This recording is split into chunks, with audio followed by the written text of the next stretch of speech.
আল্লাহ তাআলা বলে প্রত্যেকটা মানুষকে মৃত্যুর স্বাদ গ্রহণ করতে হবে। আর আমি আল্লাহ তাআলা প্রত্যেকটা মানুষকে হাসরের ময়দানে তাদের পাওনাগুলো বুঝিয়ে দিব। সে যদি দুনিয়াতে নেক আমল করে আমি আল্লাহ তাকে নেক আমলের প্রতিদান দিব, আর যদি গুনাহ করে আমি আল্লাহ তাকে গুনার পরিমাণ তাকে আযাব দিব। কিন্তু আমি আল্লাহ ছাড়ব না, আমি আল্লাহ তোমাদেরকে ছাড়ব না।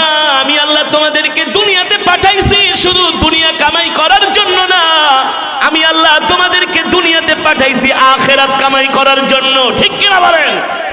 আর দুনিয়া মাজরাতুল আখিরাহ, এই দুনিয়াটা হলো আখিরাত কামাই করার জায়গা রে বাবা। 60-70 বছরের জিন্দেগি যদি 40 বছর হয়ে যায় আর মাত্র 20-25 না, আর যদি 60 বছর হয়ে যায় চাইনা মাইনা বেশি হলে 10-15 বছর, এর বেশি না। তারপর আমরা দুনিয়া ছাড়তে চাই না, শুধু দুনিয়া দুনিয়া, টাকা পয়সা বাড়ি গাড়ি।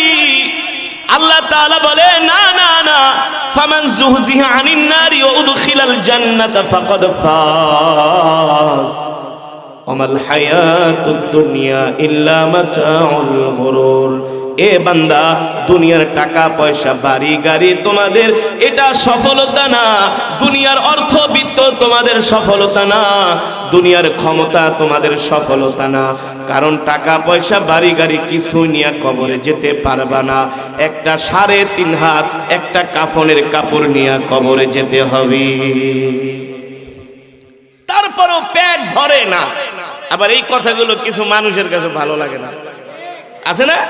কিছু ভালো লাগে না, আরে হুজুর কি কয়, দুনিয়াই তো সব, টাকা পয়সা না হইলে কেমনে বাঁচুম? হ্যাঁ, টাকা পয়সা প্রয়োজন জীবন ধারণ করার জন্য, কিন্তু যেই টাকা পয়সা অর্থবিত্ত আপনাকে আমাকে কবরের কথা ভুলিয়ে দেয়, হাসরের কথা ভুলিয়ে দেয়, ওই সম্পদ আপনার জন্য আমার জন্য মারাত্মক ক্ষতির কারণ।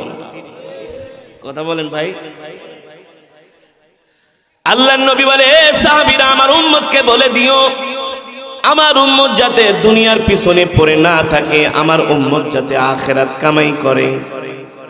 সাহাবায়ে কেরাম জিজ্ঞেস করলেন, ওগো আল্লাহর নবী, কিভাবে আপনার উম্মতেরা আমরা আখিরাত কামাই করব? আল্লাহর পয়গম্বর বলে, তোমরা বেশি বেশি করে মৃত্যুর কথা স্মরণ করবা। যে ব্যক্তি যত বেশি বেশি মৃত্যুর কথা স্মরণ করে, ওই ব্যক্তির মাধ্যমে কখনো গুনার কাজ, নাফরমানির কাজ সে করতে পারে না।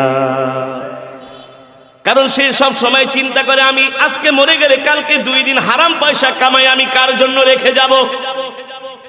কারণ আমার সন্তান তো আমার হিসাব দিবে না, আমার স্ত্রী আমার সম্পদের হিসাব দিবে না। তুমি আরেকজনের মাথায় পিস্তল ঠেকায়া কোটি কোটি টাকা 2 নম্বরি করে কামাই করলা, তোমার স্ত্রীর সন্তান খাট পালঙ্কে ঘুমাবে, কিন্তু তোমার মরার পরে ওই সম্পদের হিসাব তোমাকেই দিতে হবে। ইয়াউমা ইয়াফিরুল মারউ মিন আখিহি ওয়া উম্মিহি ওয়া আবি ওয়া সাহিবাতিহি ওয়া বানি। ওই হাসরের ময়দানে সন্তান বাবার পরিচয় দিবে না, বাবা সন্তানের পরিচয় দিবে না, স্ত্রী স্বামীর পরিচয় দিবে না, স্বামীও স্ত্রীর পরিচয় দিবে না, কেউ কাউকে চিনবে না। ওই কবরে কেউ কাউকে সাহায্য করতে পারবে না, ওই কবরে কেউ যেতে পারবে না। আল্লাহর নবী বললেন, ও সাহাবীরা আমার উম্মতকে বলে দিও, আল্লাহ তাআলা আমার উপর যে কোরআন নাজিল করেছে, একমাত্র এই কোরআনই পারবে কবরে তোমাদেরকে সাহায্য করতে। এই কোরআনই তোমাদের একমাত্র কবরে সঙ্গী হবে, বন্ধু হবে, এছাড়া আর কারো সাধ্য। ইযা উদিআল মাইয়িতু ফি কবরিহি জাআল কুরআনু ইনদা রাসিহি। এবার আসেন, যখন মৃত ব্যক্তিকে কবরের মধ্যে শোয়া একেবারে বাঁশ দিয়া মাটি দিয়া চাপা দেয়া দিবে, অন্ধকার হয়ে যাবে, কিছুই দেখবে না, আলো আতঙ্কিত ভীত সন্ত্রস্ত অবস্থায় সে শুয়ে থাকবে। বলবে, হায় রে, এতক্ষণ কত হাজার হাজার মানুষ দেখলাম, এখন তো কাউকে দেখি না, সবাই তো আমাকে ছেড়ে চলে গেছে, আমি এই অন্ধকার কবরে একা একা কিভাবে থাকবো? যদি সে আল্লাহওয়ালা হয়, যদি তার সাথে কোরআনের সাথে সম্পর্ক থাকে, তাকে কবরে শোয়ানোর সাথে সাথে আল্লাহর কোরআন তার মাথার সামনে যে হাজির হয়ে যাবে। ইযা উদিআল মাইয়িতু ফি কবরিহি জাআল কুরআনু ইনদা রাসিহি, আল্লাহর কোরআন তার কবরটাকে আলোকিত করবে সুবহানাল্লাহ। এবার কোরআন বলবে, বন্ধু তুমি ভয় পাও না, তুমি ঘুমাও, আমি তোমাকে পাহারা দিচ্ছি। কোরআন বলবে তুমি ঘুমাও, আমি তোমাকে পাহারা দিচ্ছি, তুমি কোনো চিন্তা করবা না, টেনশন করবা না। তোমার ছেলে সন্তান পরিবার পরিজন সবাইকে ছেড়ে তুমি একা একা কবরে আসো, কেউ আসতে পারবে না, আমি তোমার সাথী সঙ্গী, তুমি কোনো চিন্তাই করবা না। সুবহানাল্লাহ। আল্লাহর কোরআন তার মাথার সামনে আলোকিত করবে। একটু পরে দুইজন ফেরেশতা আসবে মুনকার নাকির প্রশ্ন করার জন্য, সওয়াল করার জন্য। দুইজন ফেরেশতা এসে মৃত ব্যক্তিকে বলবে, ওঠো, বসো। আল্লাহর কোরআন বলবে, কেন ডাক দাও? আল্লাহর কোরআন বলবে, কেন ডাকো?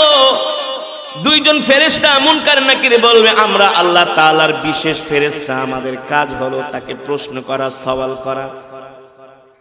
আল্লাহর কোরআন বলবে, এখন কোনো প্রশ্ন করতে দেওয়া যাবে না, নট অ্যালাউড, গেট আউট। ফেরেশতারা বলে, এটা আবার কেমন কথা? আমাদের কাজ আমাদেরকে করতে দেন। বলে, না, ঘুমাচ্ছে, ডিস্টার্ব করা যাবে না। সুবহানাল্লাহ। যে ফেরেশতারে ধমক দেয় তার পাওয়ার কত? আপনি চাইলে কি পুলিশের ধমক দিতে পারবেন? সেনাবাহিনীর ধমক দিতে পারবেন? সেই পারে যে তার উপরে, যার পাওয়ার তার চাইতেও